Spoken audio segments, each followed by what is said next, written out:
Welcome to a special episode of the SENDcast. My name is Dale Pickles. I'm the Managing Director of B Squared and the host of the SENDcast. If you are a new listener, then welcome. Come along, join us. This is a special episode where we are raising the profile of one of the events in the UK focusing on special educational needs and disability. And we are now media partners for the Autism and ADHD shows, which are happening in London, Birmingham and Manchester in June and July. And in this bonus episode, we're discussing what the shows are about and why you should go. The SENDcast is created and produced by us here at B Squared, and we have a range of products to help schools. We have our assessment software, our evidence for learning system and parental engagement tool. We have this podcast. We have our CPD sessions, and we have lots and lots more. Visit the B Squared website or click on the meeting link in the show notes to book a meeting with me to take you through how we can help you. Now, let's get on with this special episode. My guests on this episode are Geoff and Nargis Soppet, the founders of Parkview Events and the driving force behind the Autism Show, UK's leading national event dedicated to autism. Motivated by personal experience after their son was diagnosed with autism at age 4, they recognise a significant gap in accessible information support for families navigating the condition. And this has inspired them to launch the Autism Show in 2011, aiming to connect parents, carers, professionals and autistic individuals with vital resources, services and community support. Welcome to the show, Nargis and Geoff. Hello. Hello. They're a little bit nervous. Yeah.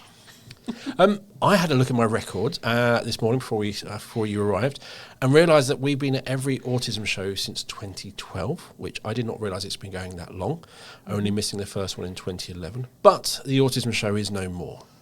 It is now the Autism and ADHD show. So why the change? It was quite a natural change, in actual fact. Over the last few years, we've noticed that more and more of our visitors are interested in ADHD. And we could even see that at the event itself. Over the last couple of years, for instance, the sessions that we've had on ADHD have been packed. And the ADHD Foundation stand from a couple of years ago was packed as well, wasn't it? And, clearly the incidences, the diagnosis of ADHD have been increasing significantly. And we saw a big jump in our visitor research after the show last year, which indicated that 76%, I think it was, of our visitors are interested in ADHD. I mean, that's a huge proportion. So all in all, it just seemed like, after 15 years of doing the Autism Show, that the time was fitting based on the needs of our visitors to make the change. Yeah. And I think anecdotally, when our son was diagnosed at 4 and he's now coming up to 21, we never really heard of people receiving a dual diagnosis of autism and ADHD, whereas now it seems to be very common. So when I speak to people on the phone, they often tell me about their child that's just been, diagnosed with both conditions, whereas, pre-COVID, hadn't really heard of it at all, and so we needed to address that and meet the needs of our visitors. For my journey, I knew I didn't fit in. I was different. Okay. And I looked at autism and went, mostly, but there's something right. No, it doesn't quite. There must be something else. And through Finton O'Regan, I learnt about ADHD, but I'm still going, still not right. And I was at, it might have been the 2022 show, and there was a talk on the co-occurrence, and I was like, "Oh, okay, you can have both." Yeah. And it wasn't that big. It was still autism or ADHD, and actually that co-occurrence and all the research since then saying actually most people with one diagnosis would get a secondary diagnosis. Right. It's almost like it's more typical to have multiple diagnoses than a single one. Yeah. And it was that I went, now if I have both, that suddenly now that makes sense. Yeah. And it was in February 2023 I got diagnosis for both. Oh, did you? Yes. Oh. But it was that light bulb moment of you can have both. It was just like, How did that make you feel when you got that diagnosis? Relief. That was the answer. And you kind of knew, I knew I didn't fit in, but I kind of blamed myself for lots of things. As soon as I got that diagnosis, it was like, it wasn't. I didn't have a choice in not being able to do that. That was naturally against me. Yeah. So the Autism Show, or the Yes. Autism and ADHD Show, if I don't say that, please correct me. It's a on lot this of podcast. A's, isn't it? And I'm still annoyed that you can be autistic, but you can't be ADHD-ic. Yeah. I need a phrase for that. Yeah.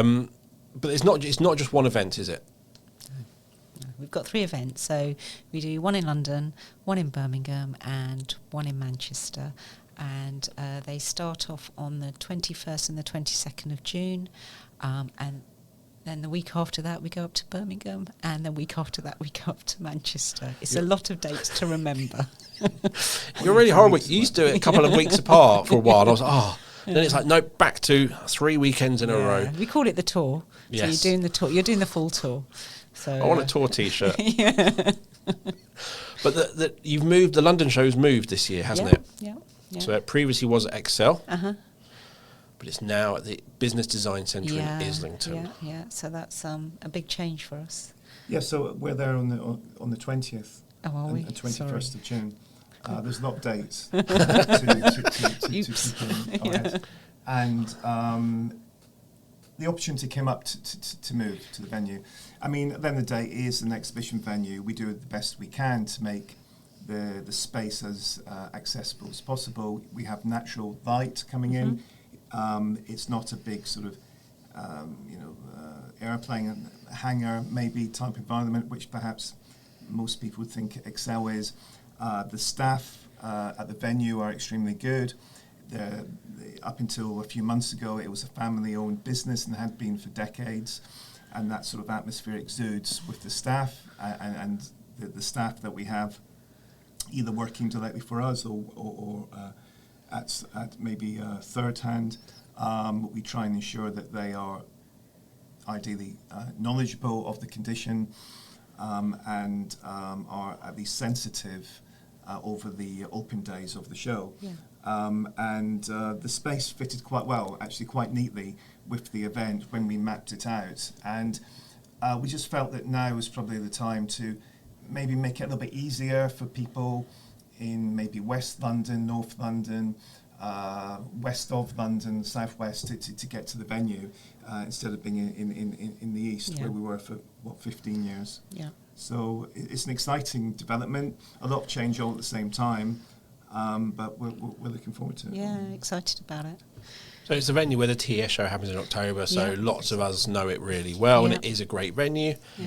And I had to break it to John, my colleague, that this year we wouldn't be able to go to Yaban, which is a Chinese restaurant near Yeah. Excel, and he was heartbroken. Yeah, I knew but he we're was very going upset. going to Lehman's instead. What's which is- Lehman's? It's a Lebanese restaurant. I remember you saying it. So Nice. I'm going to book So a table before kebabs. everyone else books a table. Yeah. But that's amazing. So yeah, that was in the business. The Birmingham's the NEC. Yes. And I'm still working on you to change that to Coventry. I think it'll be a better place. We'll see. We're always open Yeah, to new open. ideas. Yeah. And the Manchester event is in Manchester Central. But Still what I like about that is you're not in the big building. No. You're in the smaller building next door, which is carpeted. Yeah. You've got the curtains up, so it's a nice, quiet environment. Yeah. The sensory experience, I think, is a lot sort of easier. A lot more comfortable for people. That's important. The atmosphere is important. It's a live event.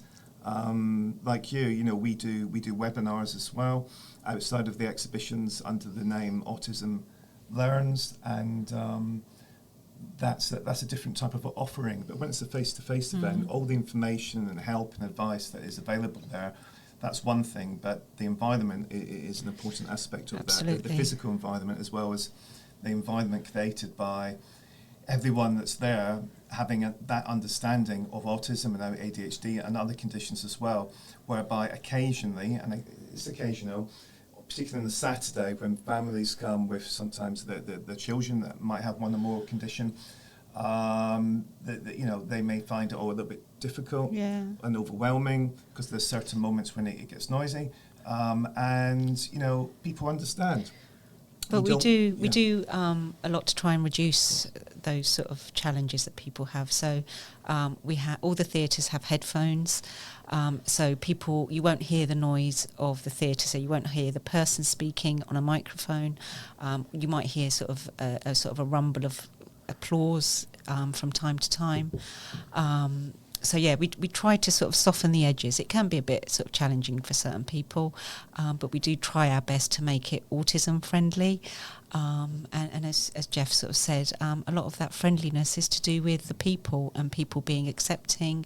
And, you know, if somebody has a wobble, it's okay. You know, nobody's going to be judging you. Nobody's going to be giving you bad looks, which can often happen, you know, when you're out and about and, you know, the general public don't maybe understand as much as the people that will be visiting the show. So, you know, it should be a safe space for people and a place where they can feel part of a community as well.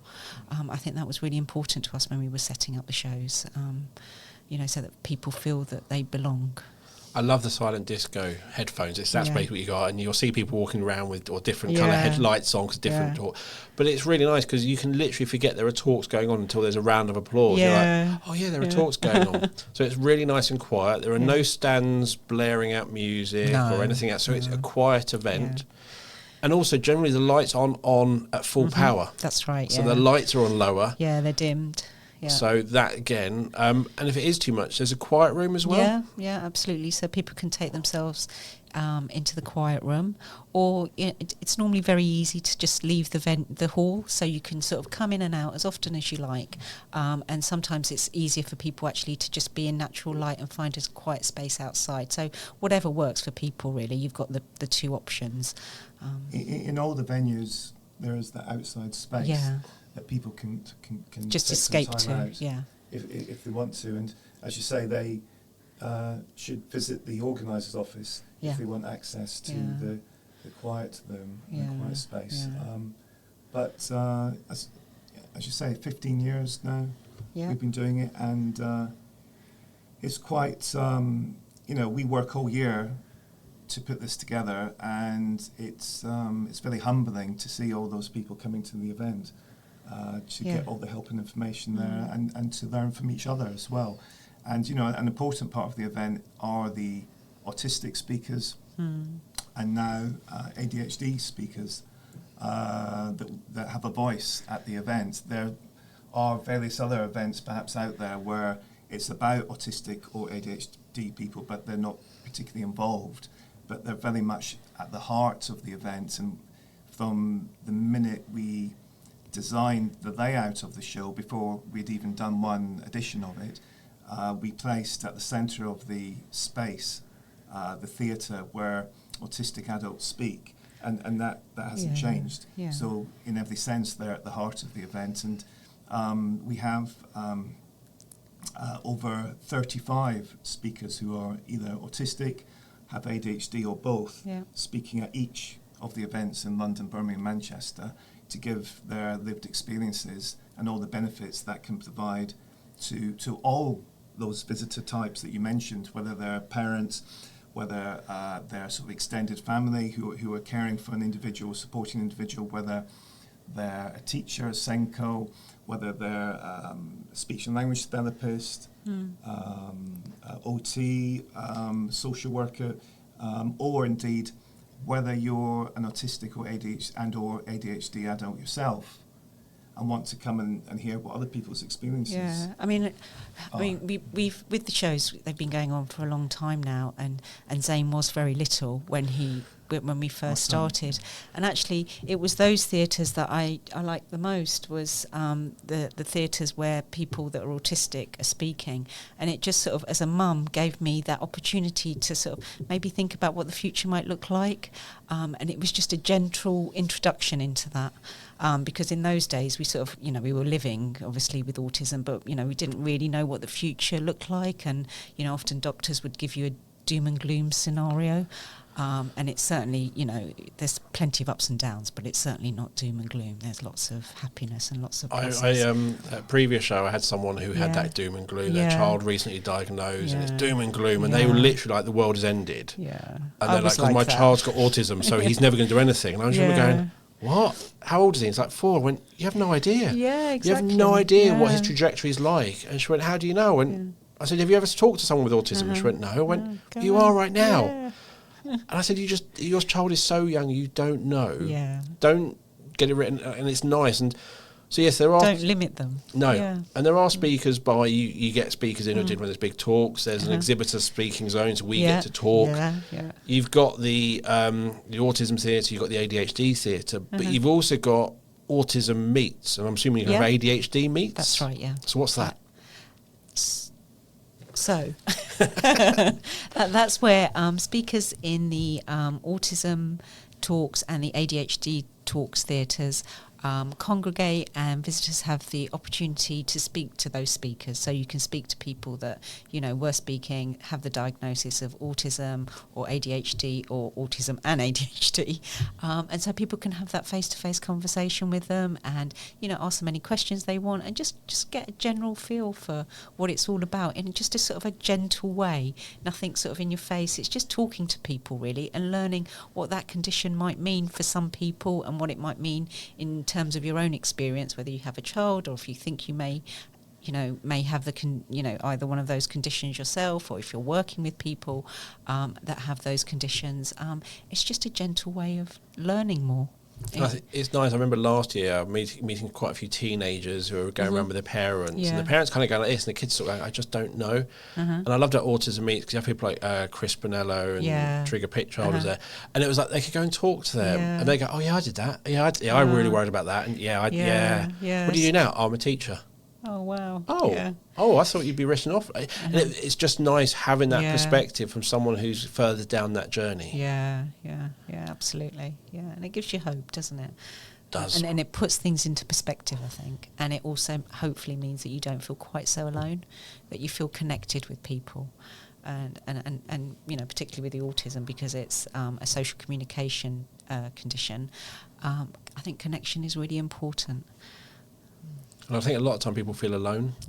And I love doing the 3 shows because it's literally, it is like a full-on feel-good month. Positive. Because I meet people who, and I like meeting the grandparents. Yeah. There's always some grandparents there, and you're like, oh, you meet, what are you here for? Yeah. Oh, my grandson's just been diagnosed, so I'm learning everything I can. And you're like, I love you. Wow. Yeah. It's so good. Be my granny, I think we've all grown up with the show. I mean, 15 years is quite a long time if you think what maybe happens in your life over that period. And, you know, the show is very positive, I think, and that's not an accident. And, you know, for instance, you know, the person that pulls together all the speakers and the content for the what's now called the Autism Talks and ADHD Talks is autistic himself. You know, we very much try and get as many people involved as possible that have the conditions. And he understands what we're after, because it's what our visitors are looking for. And we have so much information. We've got, I quickly totted it up before I came here, we've got something like over 46 hours of theatre sessions, 5 theatre programmes. You're kidding? Over the 2 days. And that's not counting all the conversations you have, all the events in themselves that you have when you as an exhibitor speak to someone, or the different workshops that we've got on as well, and everything else involved in the show. So that's a huge amount of content and delivered in lots of different ways, as we said, whether it's having those sort of personal conversations on Autism Meets and ADHD Meets, or sitting in one of the larger theatres and listening to information from a professional, listening to the practical sort of approaches and ideas that exhibitors can provide in the exhibitor talks. You name it, there's so much there in different ways in which you can get the information. You have to work a little bit for it because there's so much there. You can pick and choose, and you have to pick and choose what's most applicable for you. But the programme overall of the show is designed so you can you can pick and choose again the information that you want that's most suitable for you.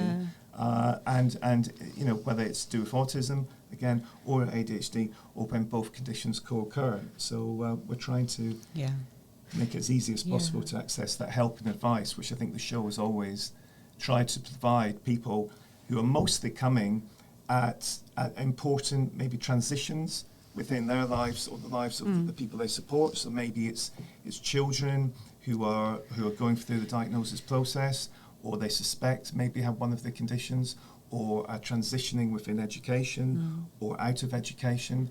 And then on the professional side, professionals that are maybe this particular difficulties they're dealing with on a day-to-day basis, and they're coming to the show to try and get help and advice and direction. So it's very much a hands-on, practical type event, and that seems to work. Yeah, and it's not just the theatres as well that you can get that information from, or speaking to people that have the condition. We have features as well. So I think this year we've got a sensory classroom feature. Toby Dynavox are doing an AAC feature, and then we have a sense cube feature, sensory feature as well. And then we also have one-to-one clinics as well, so people can get one-to-one advice in a confidential setting, so really geared around their personal experience. And often the most popular topics are things like distress behaviour. So to actually speak to somebody and they can sort of describe what their challenge is, and then hopefully get some advice about what the next steps could be. So people should be able to access quite a lot of help in lots of different ways. And of course they don't pay extra. It has to be said for that. Once they're in, they're in. Yeah. And I think, bearing in mind all the efforts and all the information, help and advice that's there, for just over £20, although £20 can still be a lot of money. Yeah, that's right. Of course, value-wise, I think it's the best value event of its kind by far, and that obviously appeals to people. Yeah, and it's really important for us as well for professionals to come along too, because often they're working with young people that have these conditions, and they need to sort of learn more about the condition and have a better understanding. And it's really important for us that they knowledge themselves up so that they can support the children, often in schools, to the best that their abilities, and children get the education that they need and they deserve. I have occasionally people go, "Oh, it's not free." Yeah. But as you said, once you're in, everything is free. Absolutely. Whereas I know lots of free events where you pay for every talk. I know, yeah. I mean, when we first set up the shows, we did think about that, and actually it was really important for us to give people as much content as possible at the best possible price, and I think our sort of formula, our way of doing it, I think delivers that to people. I mean, we've been doing this for, as we say, years and years, and this is the first time we've done this sort of, had this sort of conversation, or if you like, interview. We've done some newspaper stuff, but we tend to be behind the curtain and not in front of it. And because that suits our personalities, perhaps, but also because genuinely, our sort of job is to, in every sense, I suppose, build a stage and to allow the voices of all those different people at the event to express their experiences and their opinions and provide help and support. It's not about us, it's about them, and that's why we try our best to keep our costs down, but there are some costs, and because our motivation for doing the show and still doing the show and continuing to do it and making the changes for this year and all the efforts that takes is because we sort of do it for the people we were all those years ago when our son got diagnosed, and for the professionals that were working with him then. And so when we see, again, coming back to when the doors open and we see the people coming through the doors, we see versions perhaps of ourselves a little bit, because we were completely lost when we came out of that last NHS appointment, when we got the diagnosis and not knowing what was going to happen the next day, never mind 10 years in advance. So it is very difficult. We were bereft, we really were. I cried for 2 years, Dale, I think, every day. But it's not getting any easier. It's tough, it is tough, yeah. But there's also a lot of joy.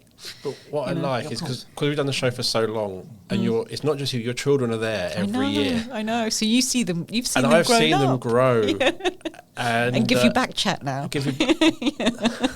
They sometimes cans of Pepsi. In cans of Pepsi and Kit Kats. And your daughter helps out on our stand. Yeah. And you might tell her off for being childish, but I'm just as childish, so leave her alone. Yeah, but you are a bad influence. It's very hard to tell her off. But it's that's the thing. It is a real community. And what I love, you mentioned all this stuff going on, and there is a lot. but yet it's the quietest in terms of auditory volume. Yes. It's the quietest show we go to. Oh, good. And it's I don't ever get overloaded, or Oh, others do. That's really And good I think to hear. Yeah. Excel last year was quite a bit of noise from other things going on. So I'm kind of glad you've moved it. But it is that sort of thing. It is the quietest show. It is the one where the organisers have taken as many steps as they possibly can. And the silent disco headphones and the talks is, and I see other people doing that more and more now. Yeah, but you've been doing it for so long. We were one of the first, but I think John, your John, John helped us. Was I think the person that said, "Why don't you speak to the guys that do the silent disco at Glastonbury?" And we used that supplier for the first few years, but it all developed from there. And you're quite right.